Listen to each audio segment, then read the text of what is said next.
السلام عليكم ورحمة الله وبركاته. الحمد لله وحده صدق وعده ونصر عبده وعز جنده وهزم الأحزاب وحده. أشهد أن لا إله إلا الله وحده لا شريك له له الملك وله الحمد وهو على كل شيء قدير. وأشهد أن محمدا عبده ورسوله البدر الدجى والسراج المنير. اللهم صل وسلم وبارك على حبيبنا وشفيعنا وإمامنا وقرتنا محمد إمام المتقين وقائد الدعاة المجاهدين وعلى آله وصحبه أجمعين ومن سار على نهجه إلى يوم الدين. أما بعد، muslimin dan muslimat yang dirahmati Allah, kita menyambut Hari Raya Aidilfitri pada tahun ini dalam suasana yang sangat mencabar umat Islam, menghadapi kepungan ahzab zaman moden yang sangat mencabar dengan berlakunya serangan dan pencerobohan yang ganas ke atas Gaza, satu wilayah yang kecil ditumpukan secara khusus bagi menghapuskan gerakan Hamas dan Tanzim Jihad yang bernama Islam. Alhamdulillah, semua kumpulan Palestin bersatu tanpa mengira pahaman politik. Semua kelompok di Palestin, masyarakat majmuk Palestin, masyarakat Islam dan masyarakat Kristian bersatu berganding bahu menghadapi pencerobohan yang ganas itu. Pencerobohan yang tidak syak lagi dirasai oleh kuasa-kuasa besar dunia yang membekalkan segala jenis senjata kepada Israel. Sejak mula mengiktiraf di awal penubuhannya, bertali arus, termasuk senjata pemusnah yang diharamkan oleh undang-undang antarabangsa. Israel dilindungi, mendapat kedudukan imuniti dari segi undang-undang antarabangsa, mendapat perlindungan demi keselamatan bangsa-bangsa bersatu, dilindungi kuasa Vito, kuasa-kuasa besar Barat secara khusus. Walaupun dalam suasana ini mereka berebut kononnya untuk mencari perdamaian, tetapi mereka lebih berpura-pura, berlakon, berwayang di sebalik mendukung kerajaan yang ganas dan zalim itu, membunuh rakyat Palestin tanpa mengira lelaki, perempuan, orang tua, kanak-kanak, menceroboh tempat-tempat rumah ibadat, masjid-masjid dan gereja-gereja dengan semangat ideologi Zionis yang paling fanatik yang menubuhkan negara Israel. yang telah berjaya melantik pemimpin-pemimpin Israel sejak mula ditubuhkan sehingga hari ini adalah tokoh-tokoh yang dilatih oleh Zionis dengan berbagai-bagai pendekatan untuk menegakkan empire Yahudi penatik untuk menguasai seluruh dunia. Menjadi rancangan gerakan Freemason, di follow up oleh gerakan Zionis yang dapat menguasai politik-politik negara kuasa besar dunia, dapat menguasai media-media antarabangsa, dapat menguasai pertubuhan antarabangsa termasuk PBB menjadi keselamatan, menguasai ekonomi antarabangsa termasuk Bank Dunia dikuasai oleh puak-puak mereka. Dengan penguasaan ini, mereka gunakan berbagai-bagai cara. Sepatutnya dalam suasana yang seperti ini, kita mendukung kebangkitan rakyat Palestin yang sudah bersatu. Bukan saja di Gaza, bahkan di seluruh Palestin. Bukan sahaja di tepi barat, termasuk di negara haram Israel. Orang-orang Arab Palestin, Muslim dan Kristian bangkit. Kita sangat gembira kerana rakyat-rakyat Arab di keliling Palestin mendukung dengan semangat yang kuat, tidak lemah seperti kerajaan-kerajaan mereka. Inilah barangkali yang disebut oleh Nabi SAW,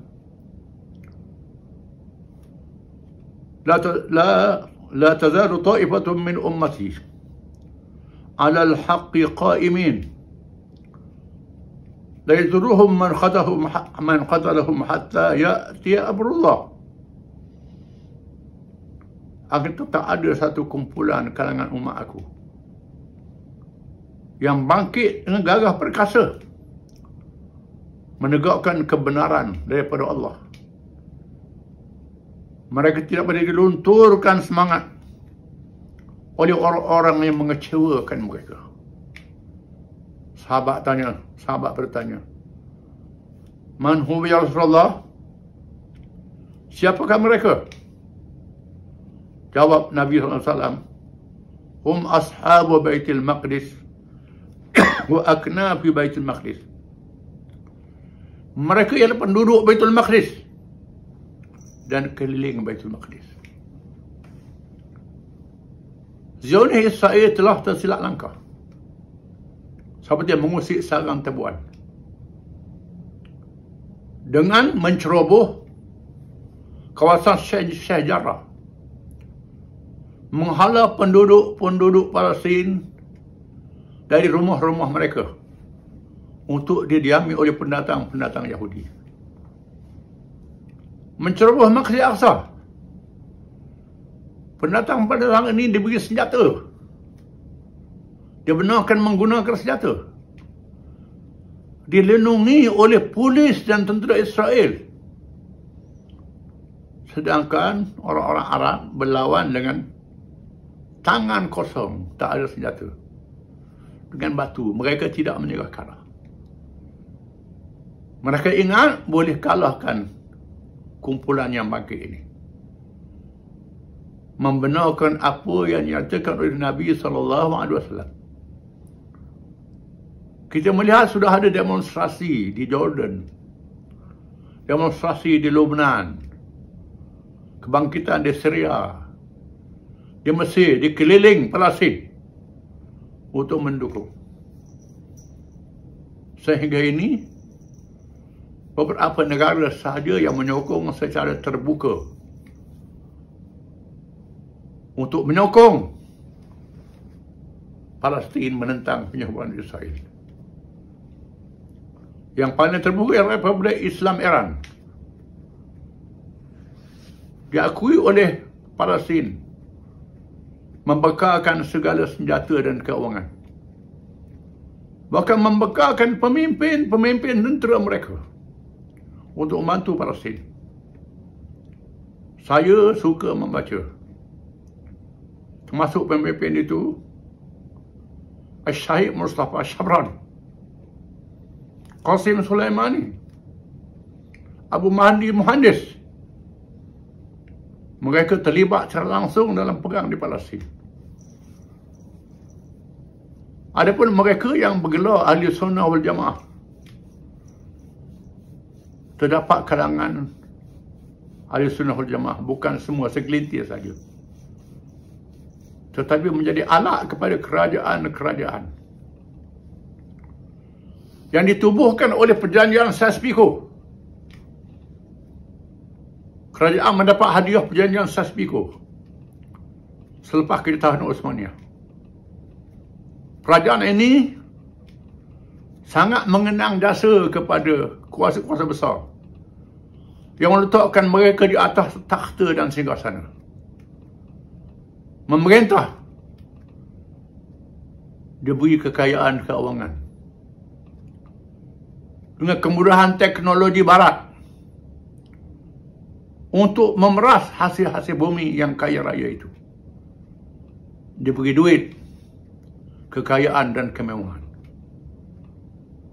Bukan untuk membantu perjuangan Palestin menentang musuh-musuh Islam. Hari ini, puak-puak ini digunakan untuk menjadi alat melemah dan melumpuhkan saf kalangan umat Islam sendiri, untuk memecahkan kebangkitan semula umat Islam yang dijanjikan oleh Allah Subhanahu wa taala. Yuriduna yutfi'u nurallahi bi afwahihim wallahu mutimmu nurihi walau karihal kafirun. Mereka hendak memadamkan cahaya Allah dengan mulut-mulut mereka, namun Allah tetap menyempurnakan cahayanya walaupun dibenci oleh orang-orang yang kafir yang bermusuh dengan Islam. Cahaya Islam yang tidak padam ini mencetuskan semula kebangkitan Islam di seluruh dunia, termasuk di negara kita, termasuk di benua India, di Pakistan, seluruh negara di Asia Tengah, termasuk di Turki yang pernah jadi kuasa besar dunia, dan di negara utara Afrika. Kini Turki bersama dengan Iran makin menjadi kuasa besar yang tidak tunduk kepada Barat dan Timur.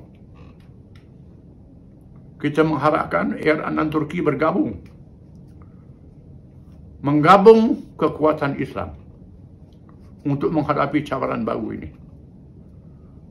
Alhamdulillah, pertemuan yang berlaku di Palestin, di Gaza hari ini, banyak berpihak pada Palestin.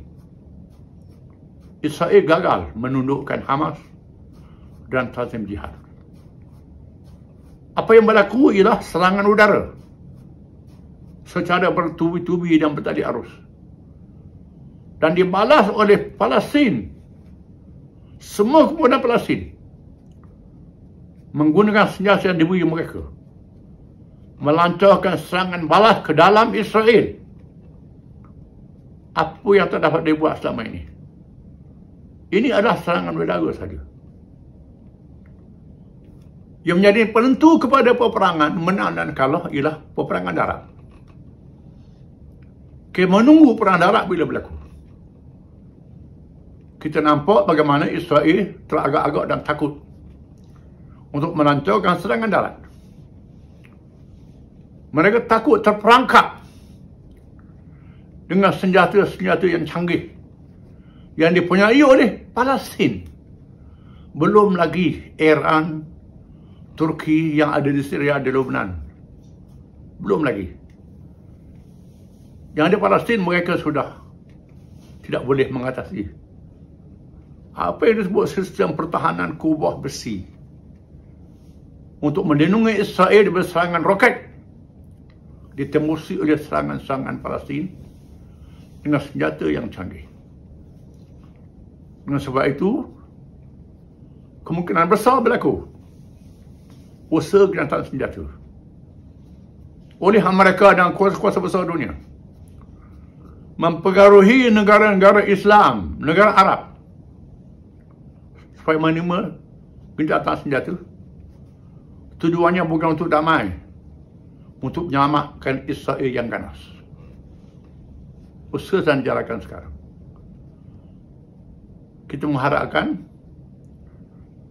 supaya kemenangan itu dapat ditingkatkan lagi dari masa ke masa, sehingga kita dapat menunjukkan bahawa Islam adalah satu kekuatan ummah yang mesti ditegakkan. Sekarang rakyat Palestin telah mengorbankan para syuhada. Rakyat di sempadan-sempadan negara itu telah menyumbangkan para syuhada menghadapi pencerobohan yang berlaku. Termasuk Iran menyumbangkan para syuhada. Termasuk Pakistan, Bangladesh pernah menyumbangkan para syuhada mereka dalam mempertahankan Palestin. Kita yang bercakap kuat di atas nama mazhab, atas nama macam-macam ini, apa buat dalam menghadapi musuh Allah yang paling besar yang disebut oleh Allah dalam Quran? Tajidan asyaddan nasi adawatan lil ladina amanu al-yahud. Kamu akan dapati, ini Allah yang kata, bukan saya kata, musuh yang paling keras terhadap orang Islam ialah orang-orang Yahudi. So, tentu Yahudi Zionis, bukan Yahudi yang tidak Zionis. Di sana ada Yahudi yang tidak Zionis, yang menentang penubuhan negara Israel. Kerana mereka baca dalam kitab suci mereka, penubuhan negara Israel sebenarnya adalah untuk menggali kubur kepada bangsa Yahudi sendiri. Akan melenyapkan bangsa mereka di akhir zaman di tangan umat Islam. Orang Islam masih percaya. Cari hadis ini, ada dalam kitab hadis, dalam Sahih Bukhari, Sahih Muslim, Sunan Sittah, banyak hadis-hadis. Kalau orang kata hadis dhaif, duduk main hadis-hadis dhaif saja. Di sana banyak hadis-hadis yang sahih. Dhaifnya kan ada sanad dia, ada Syiah ke, ada apa dia ni, dhaif. Di sana ada yang sahih riwayat ulama-ulama ahli sunnah. Ulama ahli sunnah bersatu dan mempertahankan Islam sejak dulu. Jamaluddin Al-Afghani, Muhammad Abduh, Rashid Ridha, Sultan Abdul Hamid, Ayatullah Kashani, Hasan Al-Banna, Syed Qutb, Nawab Safawi, Abul Ala Maududi, dan lain-lain lagi, termasuk Dr. Bahnuddin, bergabung sejak awal mempertahankan Islam menghadapi Zionis ini. Sejak mula tubuh negara Israel tahun 48 sehingga hari ini. Sejak itu, dan Malaysia pernah memainkan peranan yang sangat berani di awal penubuhan Perserikatan Melayu tahun 1997. Apabila kerajaan Malaysia di masa itu, pimpinan almarhum Tengku Abdul Rahman Putera rahimahullah, dia berani menjemput Syekh Muhammad Amin Al-Husaini, Mufti Palestin, pemimpin gerakan Palestin pada awal, yang diharamkan oleh negara-negara barat mendapat visa untuk melawat seluruh dunia kerana tidak mendukung berikat dalam Perang Dunia Kedua. Kerana Perang Dunia Kedua ni berikat, ada Zionis di dalam dia. Syekh Husaini tak mendukung, menyebabkan beliau telah disekat pergerakannya. Namun ketika musabaqah Al-Quran pertama tahun 60, saya masih ingat lagi, walaupun masih dalam keadaan masih remaja, marhum Syekh Husaini dijemput oleh kerajaan Malaysia datang ke Malaysia berucap dalam musabaqah Al-Quran yang pertama di Kuala Lumpur di Stadium Merdeka. Ini pengiktirafan mulia terhadap perjuangan Palestin. Masa itu belum ada lagi Fatah, belum ada lagi Hamas, belum ada lagi Tanzim Jihad, belum ada lagi. Belum ada lagi PLO. Alhamdulillah, hari ini tumbuh gerakan-gerakan Palestin yang bercambah. Banyak di Palestin. Semua gerakan ini menentang Israel. Mereka berpecah dari segi pendekatan. Dengan sebab pengaruh politik di keliling mereka. Alhamdulillah, dengan peristiwa yang berlaku hari ini, mereka semua bersatu. Alhamdulillah, mereka bersatu.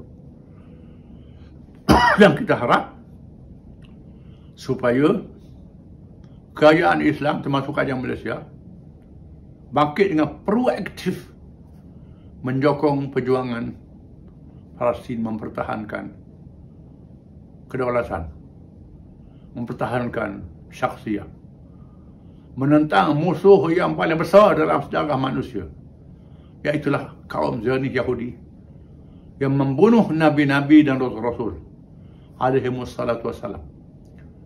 Bangsa yang dilaknat oleh Allah. Cukup kita ulangi tiap-tiap rakaat sembahyang. Iyyaka na'budu wa iyyaka nasta'in.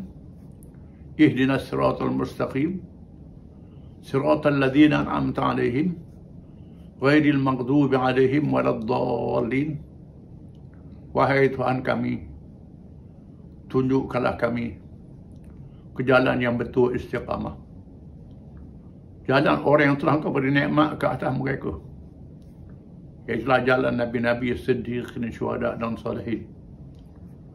Bukan jalan yang merkai ke atas mereka, bukan jalan yang sesat. Yang merkai al-maghdub alaihim itu ialah orang-orang Yahudi yang dilaknat oleh Allah.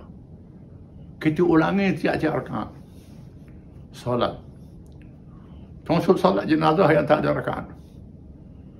Malangnya kebanyakan kaum-kaum Islam buta Quran. Tak tahu apa yang dia baca.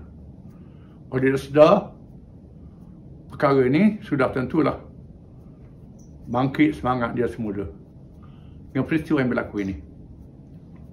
Dan akhirnya, mari sama-sama seluruh umat Islam memberi sumbangan masing-masing menyahut seruan Allah Subhanahu Wa Taala.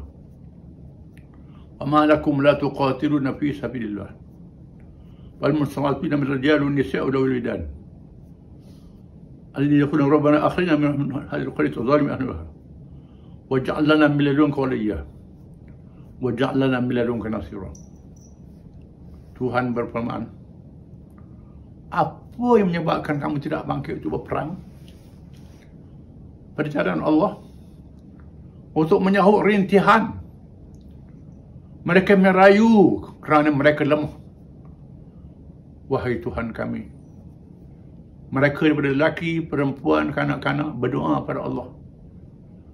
Wahai Tuhan kami, selamatkanlah kami dan negeri yang kami telah dizalimi ini, dan munculkan kepada kami pelindung dan penolong. Allah adalah pelindung, kita adalah hamba-hamba Allah. Maka wajib bagi kita mengikut kedudukan masing-masing. Yang berada di medan berperang. Yang mampu bagi senjata, bagi senjata. Mampu bagi duit, bagi duit. Termasuk yang paling lemah duduk di tikar semayang. Berdoa pada Allah. Beri kemenangan. Allah SWT janji dapat kelebihan. Nabi janji dapat kelebihan. Cukup kita memberi sumbangan ini. Saya rasa itulah ucapan saya, dan kita doakan Allah Ta'ala memberi kekuatan iman, kekuatan ikhlas, kekuatan istiqamah kepada saudara-saudara kita di Palestin yang sedang mengorbankan diri dan jiwa raga, keluarga, anak-anak, harta dan segala nikmat.